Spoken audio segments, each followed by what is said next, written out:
Boa noite, camaradas. Este é o canal Testemunhas de Karl Marx. Hoje nós vamos iniciar um novo quadro, a Biblioteca Marxista.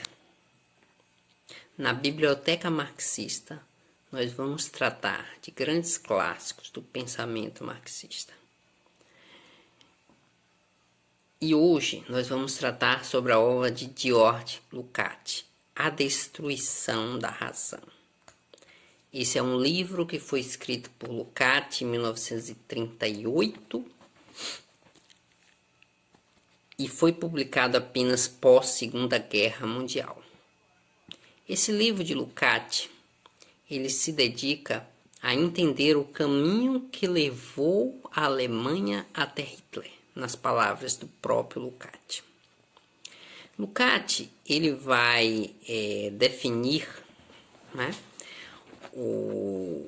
a destruição da razão, né, da seguinte forma, para justificar o livro. A tomada de posição a favor ou contra a razão é decisiva quanto à essência de uma filosofia enquanto filosofia, no seu papel junto ao desenvolvimento social. Até mesmo porque a própria razão não é algo que paira acima do desenvolvimento social, de modo apartidário e neutro. Pelo contrário, ela reflete sempre a racionalidade ou irracionalidade concreta de uma dada situação social, de uma dada direção do desenvolvimento histórico, e ao lhe dar clareza conceitual, promove ou retarda esse desenvolvimento. Essa determinação social dos conteúdos e das formas da razão não implica um relativismo histórico.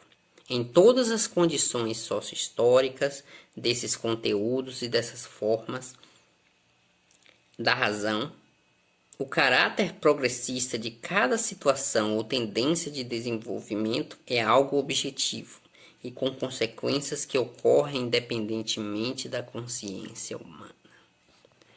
A destruição da razão é uma arqueologia do pensamento fascista.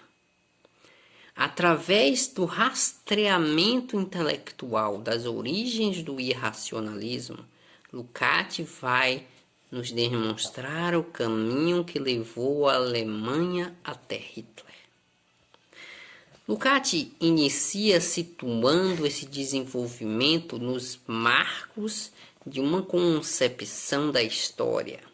Lukács vai afirmar que o marco decisivo daquilo que Marx chama de decadência ideológica da burguesia é a Revolução de 1848. Ali, em junho de 1848, quando a burguesia e o proletariado pela primeira vez se enfrentaram, naquele que tinha sido até então um bloco social liderado pela burguesia contra as aristocracias europeias, agora o proletariado vai emergir como sujeito social da aurora de um novo tempo. E esse tempo é o tempo da Revolução Proletária e, portanto, é o tempo em que, conforme o Manifesto Comunista, a Sagrada Aliança, a Santa Aliança se reúnem numa Sagrada Aliança contra o comunismo. Então, a partir desse momento, o pensamento burguês vai desenvolver um retrocesso, ele vai se retroalimentar, ele vai voltar, vai involuir. Essa involução do pensamento burguês significa uma rejeição da objetividade, uma recusa da possibilidade racional de compreender e transformar a realidade e a sua volta para problemas meramente epistemológicos. Esse desenvolvimento intelectual do pensamento, ele não é inócuo às lutas entre a sociedade. O que Lukács está nos revelando é que esse pensamento burguês vai se cindir entre o agnosticismo e o irracionalismo.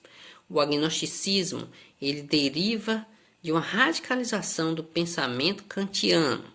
É preciso entendermos que Hegel ele vai se contrapor a Kant. Kant colocou como limite do pensamento o nível do fenômeno. Kant dizia que nós não podemos conhecer a realidade em si, a coisa em si, o númeno, como ele chamava.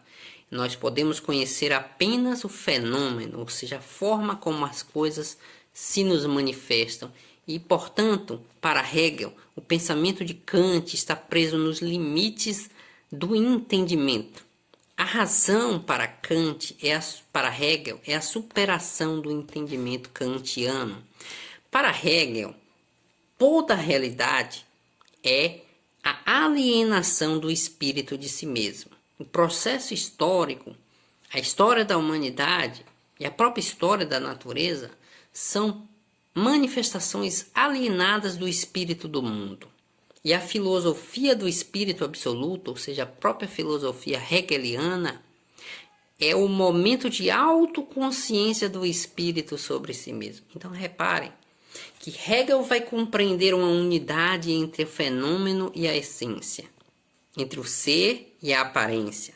Mas essa unidade é compreendida em termos logicistas. Portanto, nós podemos dizer que a filosofia de Hegel é uma filosofia que logiciza a história e, portanto, ela procura encontrar a lógica da coisa, como se a coisa fosse uma manifestação do conceito.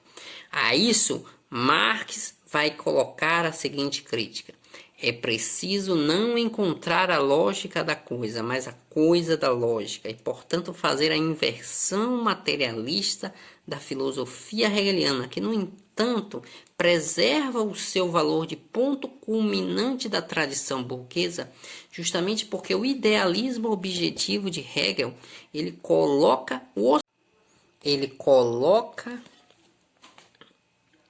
a possibilidade de se entender uma relação necessária entre o fenômeno e a essência.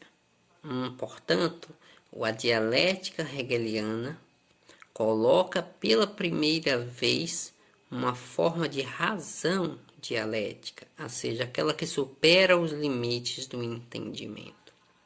A partir de 1848, até antes, vai haver uma reação da filosofia burguesa contra o cume do seu próprio pensamento, que foi o hegelianismo.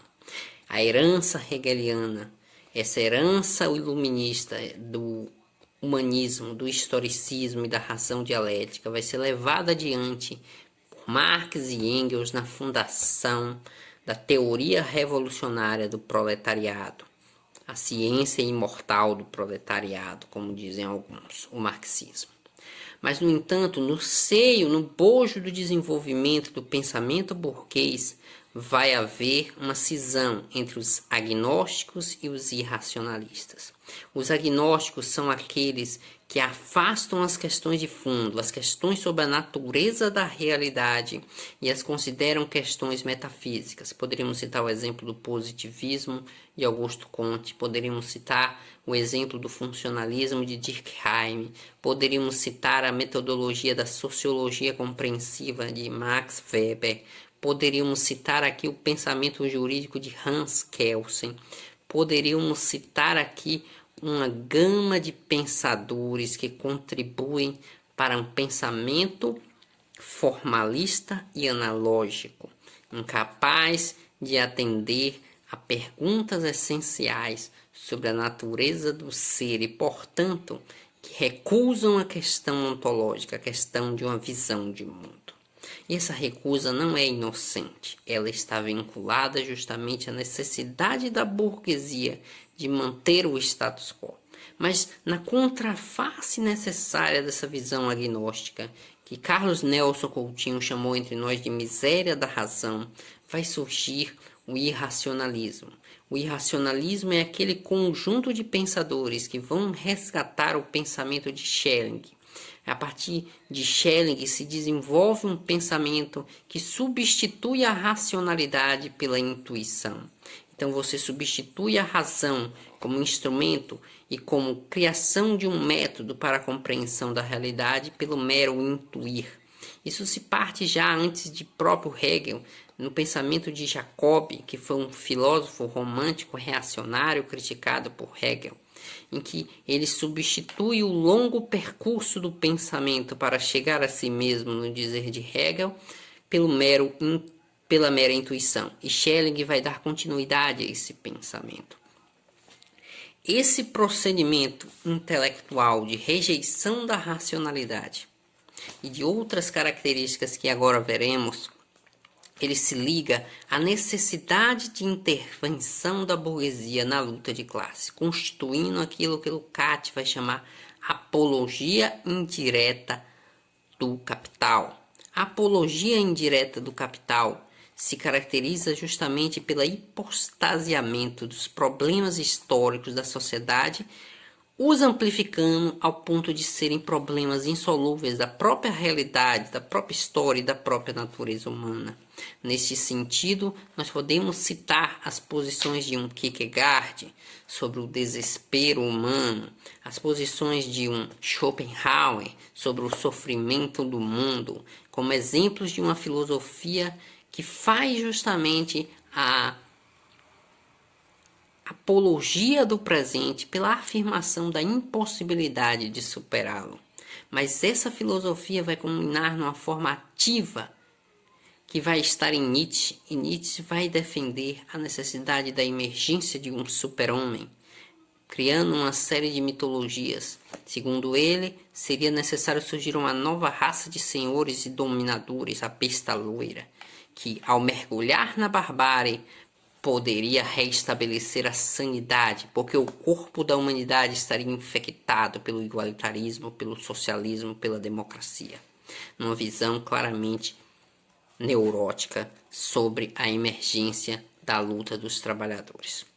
Mas vamos nos remeter aqui que Lukács vai colocar de que o irracionalismo ele se deve à necessidade do pensamento burguês de afastar vários estratos intelectuais de uma tendência à cisão com a própria ordem burguesa. E ele o faz através da criação de uma possibilidade teórica de se apresentar como uma alternativa à visão de mundo do proletariado, ao socialismo, ao marxismo. Ele se apresenta como mais revolucionário que os próprios revolucionários, o mais radical dos radicais, porque nega a própria possibilidade de superação da realidade dentro de uma luta concreta. Ao contrário, ele afirma aos intelectuais a possibilidade de uma transgressão resignada da ordem sociometabólica do capital. Essa transgressão resignada significa que os intelectuais podem se refestelar num jogo de palavras estéril, se masturbar com as palavras, como diria Gramsci sobre Mussolini, mas ainda permanecem sentados no Hotel Abismo, admirando o caos que está no mundo e se entretendo em discutir sobre ele ao apresentar-se como superiores às massas que supostamente seriam ignaras e não compreenderiam o que estaria de fato acontecendo. Então, o irracionalismo cria um dique ideológico para que esses setores não possam romper os limites da classe dominante e ir para o lado do proletariado. E Lukács vai caracterizar que a ascensão do nazismo dentro do contexto alemão, que é uma república que tem características de via prussiana, ou seja, que passou por um processo histórico de conciliação pelo alto entre as camadas aristocráticas e as camadas burguesas emergentes, para isolar e neutralizar a ameaça do proletariado no pós-48. Esse processo histórico, Lukács, a partir de Engels, vai remeter a Thomas Manzer e a derrota dos anabatistas durante a Reforma Protestante.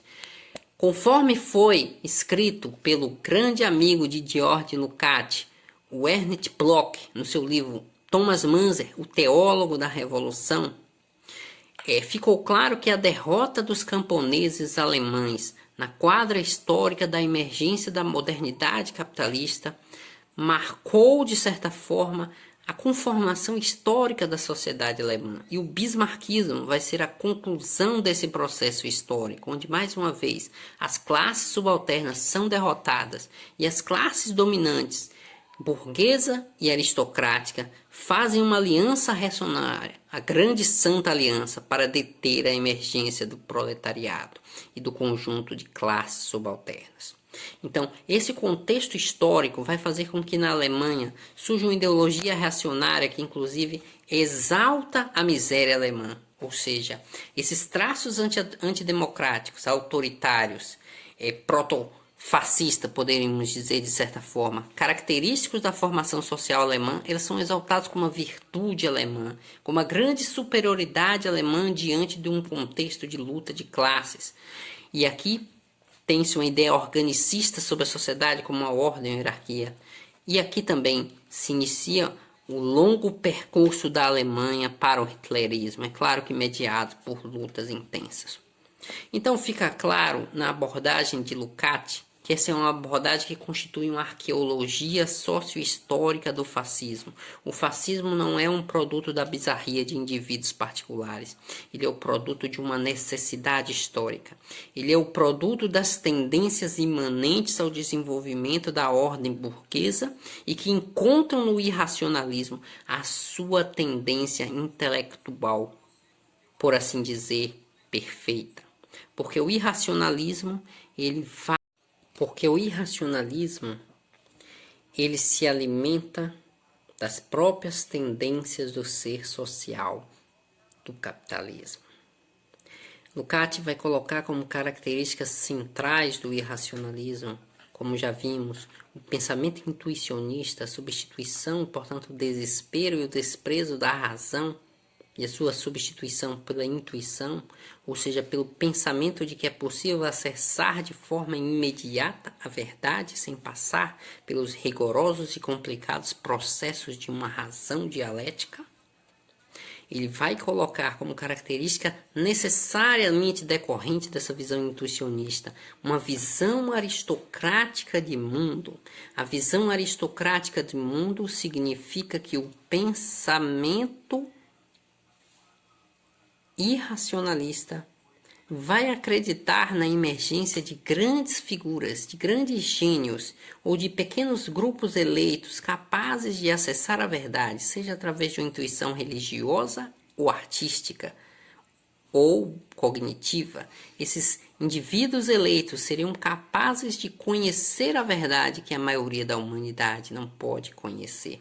Então há uma separação entre a massa do povo e essa minoria, caracterizando um pensamento aristocrático que vai ficar muito bem explicitado nos pensamentos de Hitler sobre uma raça superior, indivíduos superiores e a própria condução do Führer, né? E neste sentido, nós podemos observar que o desenvolvimento da visão aristocrática, ele culmina na ideia do exterminismo, em que um povo superior está legitimado a eliminar as outras nações. Lukács vai colocar de que o nazismo educa a nação alemã na mais mesquinha e odiosa brutalidade e que obriga todos os indivíduos, sob pena de serem excluídos da comunidade nacional, a compactuarem e participarem dessa brutalização animalesca do ser humano, em que se exclui a grande maioria da humanidade. Nós podemos entender isso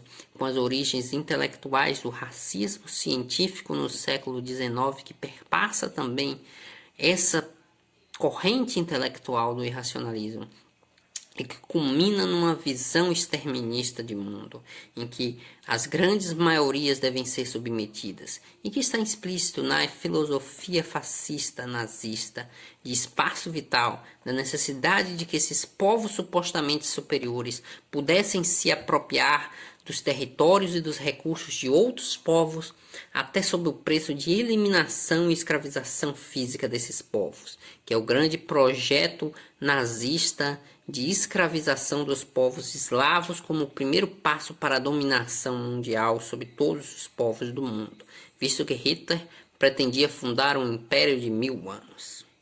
Então essa visão aristocrática do irracionalismo ela não é inócua, ela não é inocente. Não existem ideologias inocentes, como dirá o próprio Lukács nesse livro. As ideologias são necessariamente canais de transmissão de interesses materiais, de interesses que vão no sentido do progresso histórico e emancipação humana ou vão no sentido contrário. Então, junto a isso vai se desenvolver uma mitomania, a criação de grandes mitos. Desde Nietzsche, que desenvolve o mito do super-homem como aquela raça eleita de seres superiores que iria reescravizar a humanidade. Porque para Nietzsche o grande problema seriam que os trabalhadores do seu tempo pensariam demais e seria necessário recolocá-los no seu lugar de gado. Então, para isso seria necessário uma raça de dominadores. Ele faz a crítica da burguesia do ponto de vista da própria burguesia imperialista. A burguesia deveria ser uma raça de guerreiros superiores, capazes de impor respeito à plebe lignara. Então, a visão claramente aristocrática que culmina na sua visão de arte, em que a arte deveria necessariamente se alimentar do massacre das massas, porque, segundo ele, somente através da escravização é que surge uma cultura superior. E exemplo disso para ele seria a cultura grega. Então esse é apenas um entre vários exemplos que poderíamos dar. Por fim, eu gostaria de citar Lukács. Lukács diz: a destruição ou a restauração da razão não é uma questão acadêmica para filósofos profissionais. Ao longo deste livro, temos procurado demonstrar como posicionamento diante da razão, a tendência a afirmá-la ou negá-la, o reconhecimento ou o repúdio de sua efetividade, partem da vida para a filosofia e não o contrário. Se a razão é negada ou declarada impotente, logo a própria realidade, a vida vivida pelo pensador, não mostra um futuro digno de ser afirmado, nenhuma perspectiva de futuro que transcenda o presente. O fundamento de todas as tomadas de posição hostis à razão repousa, pois, individualmente no curso do desenvolvimento histórico-social e subjetivamente na posição do indivíduo em questão, seja pelo partido do que morre e definha, seja pelo partido do que é novo, do que nasce. Então, portanto, Lukács está demonstrando que, sem uma compreensão correta do passado, não se pode ter uma perspectiva de futuro. E sem uma perspectiva de futuro, não se pode compreender o passado do ponto de vista do materialismo histórico.